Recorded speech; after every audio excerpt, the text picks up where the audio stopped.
United Nations Convention on the Law of the Sea, Article 237, obligations under other conventions on the protection and preservation of the marine environment. 1.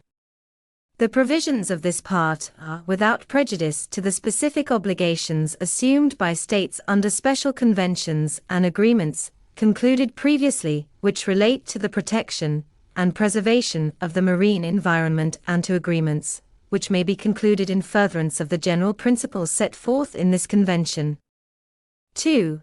Specific obligations assumed by states under special conventions, with respect to the protection and preservation of the marine environment, should be carried out in a manner consistent with the general principles and objectives of this convention.